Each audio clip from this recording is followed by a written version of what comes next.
À peine 2 fautes directes sur les 2 premiers sets, expédiées en à peine 48 minutes de jeu. À elle seule, cette statistique montre le niveau de tennis auquel évoluait Novak Djokovic vendredi soir dans la Rod Laver Arena.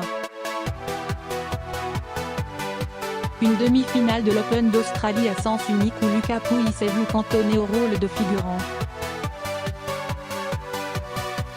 Même si j'avais fait le match parfait, je n'aurais probablement pas gagné, confesse le Français. Il a dominé tout au long du match. Ce soir, Djokovic a été plus fort que tous les joueurs que j'ai pu affronter dans ma carrière. J'ai rarement eu le sentiment d'être impuissant comme ça pendant tout un match.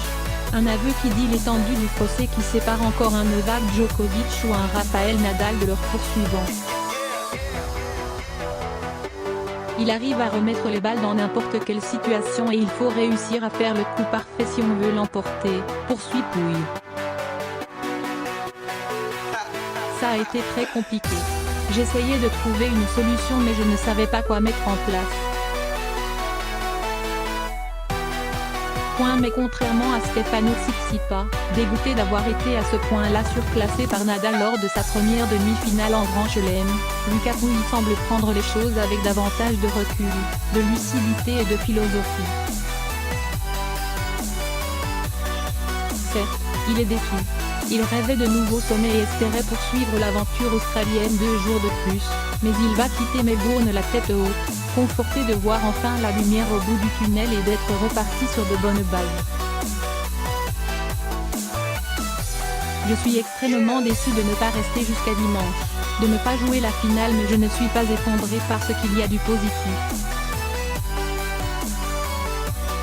Je sors d'une année compliquée et le fait d'avoir remporté 5 matchs et d'avoir battu des joueurs comme Coric et Raonic est très bon signe. C'est le 2e tournoi de l'année. Je recherche de la constance. Je suis sur la bonne voie.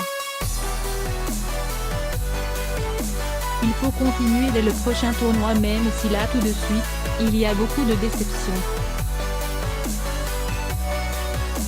Lucas Pouille peut éventuellement s'en vouloir d'avoir cédé son service à 2 reprises sur des doubles fautes. Il peut avoir des remords mais pas de regrets. J'ai moins bien servi. Mais quand on a un joueur qui retourne tout et met la pression au service, on force, on se dérègle et on sert moins bien. Conforté dans ses choix de nouvelles structures avec Amélie Mauresmo et Loïc Courteau, porté par ce parcours inespéré à l'Open d'Australie, le Français sait qu'il possède encore une belle marge de progression.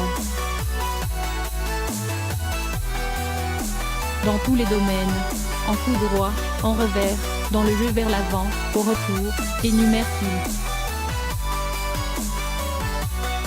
Ce soir, je n'ai pas fait un match où j'ai eu l'impression de surjouer ou que tout soit bien mis en place. Il faut continuer à travailler.